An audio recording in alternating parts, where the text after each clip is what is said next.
എനിക്കും ഒരു കൃഷ്ണാനുഭവം ഉണ്ടായിരുന്നു. അത് എൻ്റെ മകന് ഇപ്പോൾ 32 വയസ്സായി.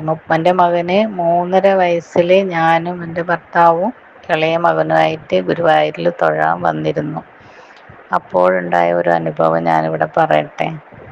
ഞങ്ങൾ ഗുരുവായൂർ ക്ഷേത്രത്തിൽ ഭഗവാനെ തൊഴുത് പുറത്തോട്ട് ഇറങ്ങി പ്രസാദം ചന്ദനവും വാങ്ങിക്കുന്ന ഇടയിൽ ഭർത്താവ് ചന്ദനം തൊടാൻ കണ്ണാടി നോക്കി തൊഴുതുകൊണ്ടിരിക്കുമ്പോൾ മൂത്ത മകനെ തിരക്കിലൂടെ അങ്ങ് പോയത് എൻ്റെ ഭർത്താവ് അറിഞ്ഞില്ല.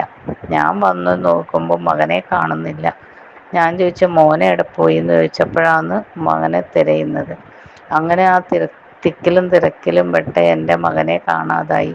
ഞങ്ങൾ അവിടെ ഇവിടെ എല്ലാം തിരഞ്ഞു നടന്നു.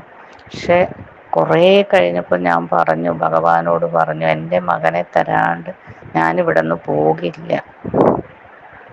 കുറച്ച് സമയം കഴിഞ്ഞപ്പോൾ ഭഗവതീൻ്റെ നടേൻ്റെ കുറച്ച് പ്രായമായിട്ട് ഒരു നല്ലൊരു ആൺകുട്ടി വെള്ള ഷർട്ടും മുണ്ടും ഉടുത്തിട്ട് എൻ്റെ മോനെ കൈക്ക് പിടിച്ചിട്ട് ഞങ്ങളെ കാണിച്ചു കൊടുക്കുന്നു. അപ്പോൾ ഞാൻ തിരിഞ്ഞു നോക്കുമ്പോൾ എൻ്റെ മകൻ ഇവരുടെ കൂടെ ഇങ്ങനെ കൈ പിടിച്ച് നിൽക്കുന്നു. അപ്പോൾ ഞാൻ പറഞ്ഞു, മോനതാ നിൽക്കുന്നു. പിന്നെ മോനെ ഞങ്ങളെ അടുത്തോട്ട് വന്നു. പിന്നെ ആ കൂട്ടിക്കൊണ്ടുവന്ന കുട്ടിയോട് ഒരു നന്ദി വാക്ക് പറയാൻ നോക്കിയിട്ട് അവിടെ എങ്ങാനും കണ്ടില്ല.